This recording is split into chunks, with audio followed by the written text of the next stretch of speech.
안녕하십니까. 네, 저 한성여고 영어 담당하고 있는 강사 심나연이라고 합니다. 네. 이번 그 중간고사 내신 분석 드리도록 하겠습니다. 일단 이번 중간고사 그 범위 보시면 이제 아시겠지만 이제 올해부터 이제 개정 교과서로 바뀌었습니다. 개정 교과서로 바뀌면서 이제 약간의 변화가 좀 있었는데요. 이제 24년, 그러니까 18년부터 24년까지가 이 전년도 교육 가정 교과서였거든요. 그때는 항상 그 직전 연도 모의고사가 이제 늘 들어갔습니다. 그래서 원래 한성여고 들어가게 되면 그 아이들한테 그 전년도 모의고사 이제 공부해와라라고 이제 미리 나눠주고 그다음에 이제 그게 시험 범위 항상 출제가 됐었거든요. 올해도 분명히 직전 연도 이제 모의고사 이제 아이들한테 이제 풀리게 했었는데 최종 그 시험 범위에서 일단 빠졌어요. 이번 시험 같은 경우에는. 그래서 일단 전체적인 시험 범위만 따지고 보면 이전 연도보다는 시험 범위가 조금 줄어 있는 형태고요. 다만 이제 그 저희 능률복화 어원편 이제 학교에서 아이들 단어 외우게 이제 시키는 것들이거든요. 근데 이제 그전 같은 경우에는 적으면 한 데이 5개. 근데 이때는 이제 코로나 기간이어가지고 이제 범위를 많이 줄였었던 거고 항상 평균적으로 데이 8개가 항상 시험 범위에 들어갔었습니다. 근데 올해 같은 경우에는 데이 12개가 시험 범위에 들어가서 특히 데이 11이랑 12 단어가 되게 많거든요. 그래서 원래 한 183개의 단어를 이제 외워서 시험을 쳤어야 되는데 이번 같은 경우에는 300개가 넘는 단어를 이제 외워서 이제 시험을 쳤어야 하는 이런 상황이었어서 아이들이 이 단어 외울 때 생각보다 조금 힘들어했어요. 왜냐하면 학교에서는 단어장을 사라는 얘기 안 하고 그냥 클래스 카드로 외우게 시키거든요. 근데 실제로 한성여고에서 이 능률복화 어원편 시험을 어떻게 내냐면 단어장에 있는 예문으로 시험을 출제를 합니다. 그렇기 때문에 내가 단어는 한글 뜻으로 이렇게 외웠지만 이게 문장 안에 들어가 있을 때 말을 조금 바꾸면 애들한테는 무슨 단어가 들어가야 되는 거지? 하면서 이제 좀 어려울 수 있는 부분들이 분명히 있거든요.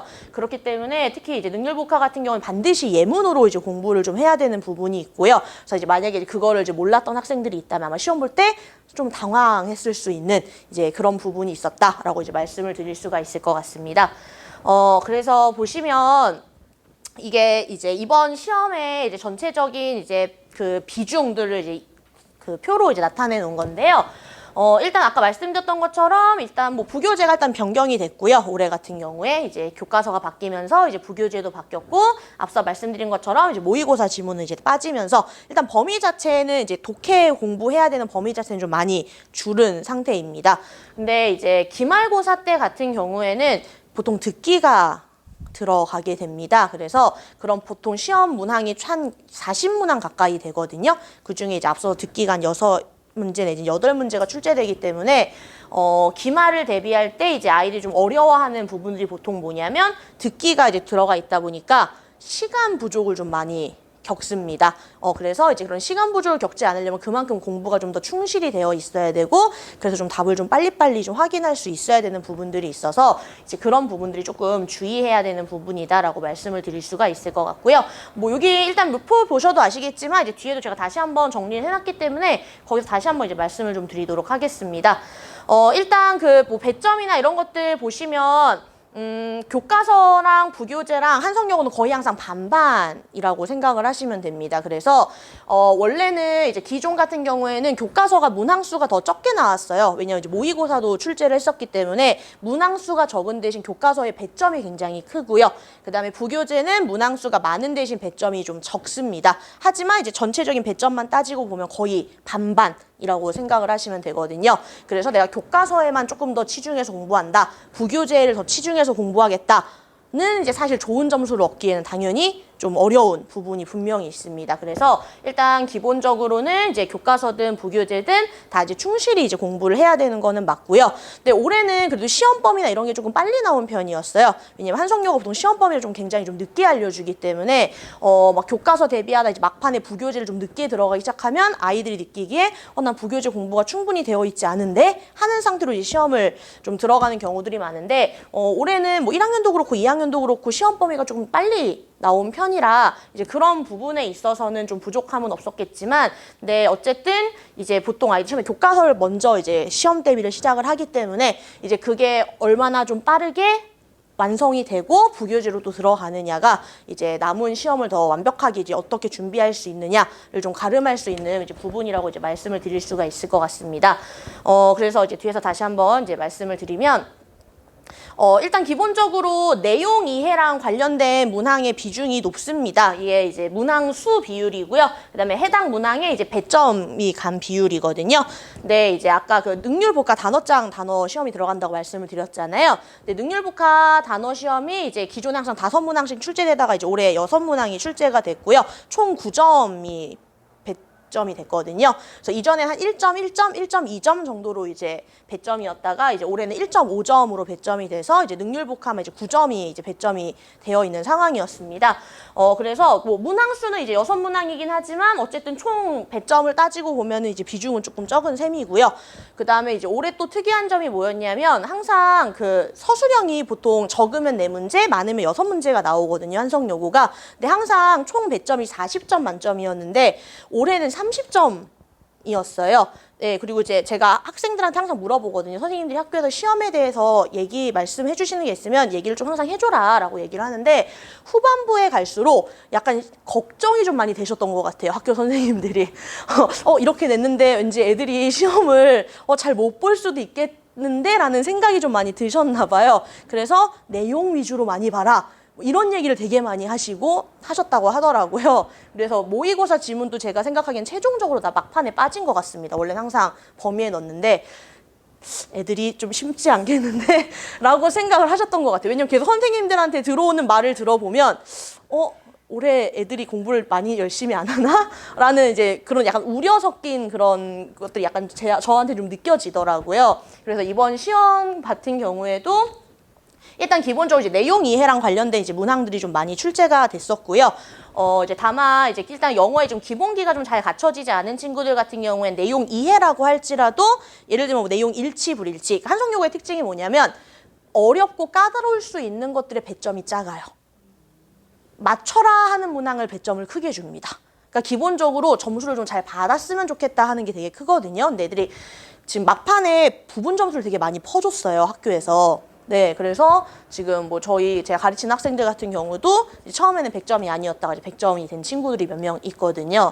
네, 근데 제가 평균을 처음에 들었을 때, 라고 했습니다. 50점 초반대가 처음에 나왔다고 하더라고요. 그래서, 제가 시험지 일단 봤었기 때문에 이 난도인데 평균이 그거밖에 안 나왔니?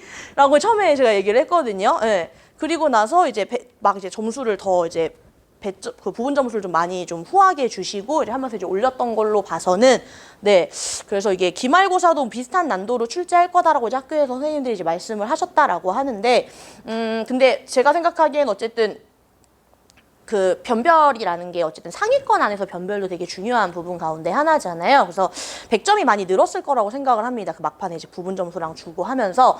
그래서 일단 뭐 전체 난도는 비슷하게 출제를 할지언정 어쨌든 그 상위권을 좀 가를 수 있는 그런 변별력을 가르는 좀 난도 있을 문제들이 어쨌든 조금은 그래도 나오지 않을까라고 일단은 생각은 좀 하고 있습니다. 그래서 뭐 어찌됐던 서술형이 이제 문항 수에 비해서 배점이 높은 건 어쨌든 사실이고요. 근데 이제 제가 조금 이게 의아했던 거는 이제 내용 문제나 이런 것들을 조금 많이 이제 난도를 낮추면서 이제 서술형 문항 같은 경우들이 1학년 때 특히 작년 같은 경우는 요양문과 관련된 문제 출제가 전혀 없었고요. 근데 그 이전에 항상 출제를 했었거든요. 근데 보통 중간고사 때부터 출제하는 경우가 그렇게 많지는 않았었는데 이제 올해는 중간고사 때도 이제 요양문 문항들이 좀 많이 출제가 됐더라고요. 근데 일단 조금 제가 보기에 이제 느끼기에 좀 변화가 있었다라고 생각했었던 부분들은 이제 용법을 물어보는 문제가 보통 중학교 어법에서 많이 출제가 되는 문제고 이제 고등학교에서는 보통 잘 출제를 안 하는 유형의 문항인데 이제 올해는 그 용법을 물어보는 문제가 이제 출제가 됐었습니다. 근데 이게 일단 처음에 시험 범위 학교에서 공지 나온 거 봤을 때 학교에서 관계사 프린트 나갔던 것이 시험 범위에 들어간다라고 이제 명시적으로 이제 이야기를 했었던 부분들이라 그 학교에서 줬던 프린트에 대한 공부가 되어 있었다면 뭐 그렇게 크게 어렵지는 이제 않았을 문항이라고 말씀을 드릴 수 있을 것 같고요. 그 다음에 이제 뭐 영영풀이 같은 경우에도 항상 한성여고에서 시험이 나옵니다. 근데 영영풀이 같은 경우도 보통 학교에서 프린트를 영영풀이와 관련된 프린트들을 좀 주기 때문에 아이들이 이제 그런 거는 충분히 이제 대비하는 데는 이제 문제가 없고요. 그렇기 때문에 가끔 이제 막 학원에서 이제 주는 자료들이나 이런 걸 이제 공부를 하다 보면 학교 프린트를 좀 등한시 보는 경우들이 있거든요. 근데 학교 프린트물도 좀 성실하게 봐야 한다. 라고 이제 저도 이제 아이들한테 이야기는 하지만 이제 그런 부분들도 좀 잘 챙겨야 되는 부분 중에 하나라고 볼 수 있고요. 그 다음에 이번에 뭐 어법 문제도 그렇고, 그 다음에 이제 빈칸 추론 문항들도 그렇고, 원문에서 살짝 바꿔놓은 유형들이 있었어요. 그렇기 때문에 아이들이 약간 어설프게 본문을 좀 알고 있었다면, 외웠다라고 한다면, 언뜻 봤을 때는 오답에 빠지거나 이게 어법상 틀린지 모르겠다라고 할 수 있는 그런 부분들이 좀 출제된 경우들이 좀 있습니다. 그래서 공부할 때 조금 더 그런 부분들을 좀 꼼꼼하게 하는 게 조금 중요할 수 있다라는 이제 말씀을 좀 드리고요. 그래서 뭐 엄청 되게 문장을 되게 완전히 바꾸거나 하지는 않지만 뭐 이런 정도의 변형은 충분히 할 수 있는 부분들이기 때문에 아이들이 그냥 마냥 본문을 이제 외우는 것만으로는 또 좋은 성적이 조금 나오기는 어려울 수 있다 하는 부분을 이제 말씀드릴 수가 있을 것 같습니다. 그 다음에 이제 뭐 서술형 같은 경우도요. 일단 이제 기본적으로는 이제 한성에서 이제 물어보는 가장 대표적인 유형이 일단 배열 문항이에요. 근데 이제 배열 같은 경우 보통 칸에 그 번호들이 다 주어져 있기 때문에 대충 이제 융통성을 불어서 쓰기는 어렵습니다. 정확하게 들어가야 되는 단어들이 좀 정해져 있는 편이고요. 다만 이제 올해 같은 경우는 이제 특히 부교재 파트 같은 경우에서 이제 뭐 품사의 형태나 이런 건 틀렸어도 좀 의미가 통하는 단어를 썼으면 부분 점수를 다 조금씩은 줬더라고요. 처음에 서술형에서 점수가 많이 안 나왔던 것 같아요. 네, 아이들이. 네, 그래서 일단 이제 기본적으로 이제 그 빈칸에 배열을 하든 아니면 이제 요약문에 단어를 채워 넣는 문항들이던 변형을 많이 필요로 하는 게 나오진 않았습니다. 아이들이 공부를 했고 이 지문 핵심 키워드들을 알고 있으면 그래도 좀 찾아서 어떻게 해서 좀 채워 넣을 수 있는, 그러니까 문항들마다 좀 단어를 변형해야 되는 건 한 개, 뭐 많으면 2개 정도 바꾸는 것들이었고 거의 다 그대로 이제 갖다가 써서 끼워 넣으면 되는 문항들이었기 때문에 사실 난도가 엄청 높다라고 이제 보기는 어렵고요. 대신에 기말고사 때는 이제 그런 부분들에 대한 난도가 조금은 더 올라갈 수 있다라는 걸 이제 말씀을 드릴 수가 있을 것 같습니다. 그래서 이제 그런 유형들을 이제 적어놨거든요. 그 다음에 그 뭐 부교재에서 물어봤던 서술형 중에 이제 빈칸에 단어들 찾아서 채워 넣는 것들이 있었어요. 근데 이거는 학교에서 엄청 많이 강조를 했더라고요. 몇 강에 몇 번 지문을 꼭 봐라 얘들아라고 되게 여러 번, 네, 엄청 여러 번 얘기를 하셨다고 하더라고요. 그래서 저도 이제 아이들한테 그 지문은 좀 여러 번 테스트를 좀 봤었고 했었던 부분들이라 이거는 뭐 공부를 했으면 사실 변형도 없고 그냥 다 채워넣기만 하면 됐습니다. 근데 이게 작년 같은 경우에 재작년에 어떤 게 나왔었냐면 그때도 이제 빈칸을 채워넣는 게 나왔었는데 그때 빈칸에 이제 단어 뜻을 좀 제시를 해줬었거든요. 근데 보통 영어 지문에서 좀 잘 안 쓰이는 어휘나 너무 전문 용어 같은 경우는 그냥 각 주의 단어를 이제 지문 밑에 따로 줍니다. 그러면 이제 아이들이 보통 그런 단어까지는 잘 안 외우거든요. 근데 작년이랑 재작년에는 부교재에서 그런 걸 쓰라고 냈었어요. 네, 그래서 이제 이 단어를 외워야지 맞출 수 있는, 그래서 그때 100점이 딱 한 명이었는데 작년에, 근데 제가 재작년에 이걸 한번 봐서 작년 애들한테 그것까지 외우게 이제 시켜가지고 그래도 그 100점 중에 한 명 이제 가르친 학생이 받았는데, 네, 이제 올해는 이제 그렇게 각주 이런 단어까지 내지는 않았습니다. 내진 않았고, 아까 말씀드렸던 것처럼 어떤 지문을 많이 읽어라, 많이 봐라, 힌트를 굉장히 많이 주셨어요. 그래서 이제 저도 항상 애들한테 선생님이 뭐 말씀해 주시는 거 있으면 꼭 나한테 얘기를 해줬으면 좋겠다. 그래야 저도 이제 그거에 맞춰서 학생들 이제 대비를 좀 시키기 때문에 어쨌든 이제 학교 수업이랑 학교에서 주는 프린트들을 좀 잘 보는 게 어쨌든 굉장히 중요하다라고 이제 말씀을 드릴 수가 있을 것 같고요. 그래서 이제 아까 말씀드렸던 것처럼 이제 기말고사 일단 첫 번째는 듣기가 들어간다라는 겁니다. 듣기가 들어가게 되면서 이제 문항수도 많아지기 때문에 아이들이 시간 관리상 좀 어려울 수 있는 부분들이 있어서 그거에 대한 대비가 될 수 있을 정도면 충분히 공부가 좀 잘 되어 있는 게 어쨌든 중요할 거고요. 그 다음에 이번에 중간고사에서도 어쨌든 이제 그 객관식 문항들에서 몇몇 이제 구문을 조금 바꿔놓은 부분들이 있었기 때문에 이제 그런 부분에 대한 대비도 이제 충분히 필요합니다. 그래서 사실 그 학교 내신에서 변별력을 가르는 문제가 어법 문제일 것 같지만 사실은 어휘 거든요. 그리고 또 한성여고의 대표적인 변별 문제들도 보통 어휘에서 갈리는 경우들이 굉장히 많습니다. 그렇기 때문에 평소에 어휘를 또 많이 쌓아두는 게 굉장히 중요합니다. 특히 이제 유의어들. 근데 이런 거 나중에 수능에서도 되게 중요한 부분들 가운데 하나이기 때문에 그런 어휘를 좀 잘 챙길 수 있는 게 중요하고요. 아까 말씀드렸던 것처럼 이제 서술형 같은 경우도 이제 배열 문항들도 나오지만 요약문 문항이 아까 말씀드렸던 것처럼 이제 중간고사에서는 단어 변형을 그렇게 크게 많이 하지 않는 뭐 한 개 정도만 이제 변형을 하면 되는 그런 문항들이 출제가 됐다면 이제 기말고사에서 아마 난도 조절을 할 때 그런 부분에서 그런 변형이 필요한 부분의 비중이 조금 더 많아질 수 있을 거를 좀 대비할 필요는 있겠습니다. 그래서 기본적으로 아이들이 영어의 이제 문장 구조에 대한 이해를 좀 평소에 공부를 좀 해놔야, 왜냐면 이거는 어쨌든 본문을 외운다고 할 수 있는 그런 부분이 아니기 때문에 이런 부분들에 대한 대비도 좀 잘 되어 있어야 이제 학생들이 좀 기말고사를 좀 원활하게 준비할 수 있지 않을까라는 이제 생각을 하고 있고요. 보통 중간고사가 난도 대비 점수가 전반적으로 낮기는 해요. 왜냐면 아이들이 첫 시험이기도 하고 부담도 많이 가지고 안 하던 실수를 하는 친구들도 되게 많거든요. 근데 어쨌든 모든 아이 지금 한번 경험을 거쳤잖아요. 그렇기 때문에 기말은 훨씬 이거보단 능숙하게 칠 겁니다. 그리고 학교에서도 분명히 이제 그걸 알 거고 비슷하게 낸다라고 했어도 이제 거기에서 이제 변별력을 좀 채울 수 있는 문항들을 위해서 어쨌든 난도 조정은 분명히 할 거기 때문에 이제 그런 부분에 대한 대비가 좀 잘 되어 있기 위해서는 어쨌든 좀 평소에 이제 기본 영어 실력들, 어휘들, 아까 말씀드렸던 영어의 문장 구조라든지 이런 거에 대한 좀 대비가 잘 되어 있어야 한성여고에서는 좀 좋은 성적을 받을 수 있다라고 이제 말씀을 드릴 수가 있을 것 같습니다. 그래서 일단 기말고사 같은 경우에는요, 일단 저희 학원에서는 일단 기본적으로 교과서는 조금 미리 공부를 시키는 편이에요. 그래야지 부교재를 조금 더 빨리 들어갈 수 있는 부분이 있고요. 그래서 이제 교과서 같은 경우 일단 기본적으로 내용을 일단 정확하게 인지하는 거, 그다음에 교과서 내에 있는 이제 어휘들에 대해서 좀 확실하게 이제 외우게 시키는 것들, 그다음에 어쨌든 그 내신에서 자주 물어보는 어법 사항들이 좀 한정적입니다, 생각보다. 문법책은 이만해도 실제 학교에서든 뭐 수능에서든 물어보는 어법 포인트는 굉장히 한정적이기 때문에 이런 어법 포인트들을 사실 잘 이해하고 있으면 굳이 본문을 외우지 않아도 혹은 구문의 변형이 있어도 충분히 판단해서 풀 수 있거든요. 그리고 이래야지 아이들이 공부에 대한 부담이 적어져요. 그렇기 때문에 이제 그런 부분들에 대한 이제 대비를 좀 시키는 부분들이 있고요. 그다음에 좀 이제 어휘 같은 경우도 특히 이제 다이어라든지 아니면 영영풀이에서 물어볼 수 있는 여러 가지 유의어나 다이어들 이런 부분들에 대한 이제 대비 이런 것들이 좀 필요할 거고, 그리고 아까 말씀드렸던 것처럼 이제 보통 장문 그 서술형에서 가장 변별이 되는 유형이 결국은 요약문이기 때문에요. 일단 지문 안에 요약문이라는 게 어쨌든 글의 중심 내용이잖아요. 그래서 이 글의 핵심적인 내용을 좀 잘 담고 있는 기본 어휘들 내용 이해를 좀 정확하게 해야 될 거고, 그걸 이제 문장의 구성 성분에 맞게 이제 필요하면 변형을 해서 넣는 연습까지도 좀 해볼 수 있도록 연습을 좀 시켜보려고 합니다. 그리고 이런 부분이 어쨌든 잘 되어 있어야 이제 기말 대비가 좀 잘 될 수 있다라고 말씀을 드릴 수 있고요.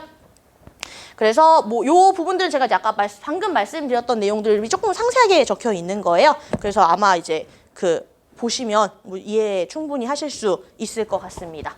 네, 그래서 이제 제가 같은 경우도 일단 본격적인 내신 대비는 이제 6월 달에 이제 보통 들어가지만 일단 5월 달에 기본적으로 교과서는 한 바퀴 돌려둡니다. 이제 프리뷰 유지를 통해서 돌려두고, 그 다음에 이제 내신이 본격적으로 시작을 하면 이제 교과서랑 부교재는 일단 분석이 다 되어 있는 종이들을 보통 아이들한테 줘요. 왜냐하면 어쨌든 일단 기본적으로 학교에서 수업을 또 한 번 들었고요. 또 제가 수업을 또 하기 때문에 이거를 막 필기를 따라가면서 수업을 듣게 되면 막 필기는 열심히 하고 막 공부를 한 것 같이 느껴지지만 사실 내용 정리가 잘 안 되는 경우들이 되게 많거든요. 그래서 웬만하면 중요한 부분들은 좀 다 적혀 있는 걸 교재로 먼저 주고요. 대신에 제가 워크북으로 주는 과제가 다 주차별로 과제가 다 나눠져 있습니다. 그래서 수업 때 중요한 부분 얘기했었던 것들을 이제 표시하면서 내용 흐름을 좀 따라올 수 있게 해주고, 대신에 이제 집에 가서 과제를 해올 때 특히 첫 주차 같은 경우에는 중요하다고 했었던 중요한 부분들을 워크북에 필기를 좀 옮기면서 좀 스스로 다시 한번 좀 정리를 할 수 있게, 왜냐면 결국 자기가 다시 한번 보는 게 이제 중요하기 때문에 이제 그런 부분들을 통해서 일단 기본적인 내용이나 이런 것들은 좀 익히게 하고 있고요. 그리고 나서는 이제 워크북의 주마다 그 연습해오게 하는 워크북 내용이 좀 달라요. 그래서 그 워크북 내용이 충실하게 좀 잘 학습이 되어 있는지를 이제 테스트로 이제 확인을 하고 있고요. 그리고 보통 한 반절 정도 지나서 시험 범위 좀 웬만하면 제가 빨리빨리 나가는 편이거든요. 그러고 나면 항상 그 미리 보는 중간고사, 기말고사라고 해서 학교랑 똑같은 유형의 시험지를 제가 제작을 해서 아이들에게 테스트를 치게 합니다. 근데 요게 이제 가장 좋은 건 뭐냐면요. 아이들이 이제 한번 쳐보면서 아, 내가 지금 어느 부분이 공부가 돼 있고 안 돼 있는지, 아, 내가 이런 유형은 풀리고 이런 유형은 아직 안 풀리구나 하는 것들을 알기 때문에 그냥 과제랑 테스트를 줄 때보다 그래도 이런 모의고사를 좀 한번 치게 되면 아이들이 조금은 능동적으로 바뀌어요. 그래서 선생님 저 이런 유형의 문제 조금 더 뽑아주시면 안 돼요? 이런 얘기들이 보통 항상 내신 모의고사를 치고 나면 나오더라고요. 선생님 저희 다음에도 모의고사 또 봐요? 되게 보고 싶어 해요. 네, 그래서 이번에 서술형 교과서, 서술형 배열 같은 경우에서도 실제로 냈었던 문항에서 이제 같은 문장이 출제가 됐었거든요. 그래서 이제 아이들이 선생님 저희 내신 모의고사 때 봤던 거 서술형이 똑같이 나왔어요. 이래가지고 이제 얘기해 주더라고요. 그렇기 때문에 아이들이 이거에 대한 반응이 굉장히 좋습니다. 그리고 저도 이걸 통해서 이런 부분 조금 더 시켜야 되겠구나 하는 이제 부분들이 좀 생기기 때문에 이런 것들을 좀 잘 활용하면 아이들이 이제 조금은 능동적으로 자기 상태를 어느 정도 좀 중간중간 객관적으로 판단을 하고 이런 부분 더 해야 되겠다 하는 것들이 좀 조절되는 것 같아서 여기에 신경을 좀 가장 많이 쓰고 있는 부분 가운데 하나입니다. 네, 그래서 전 설명을 이제 여기까지 드리도록 하겠습니다. 네, 감사합니다.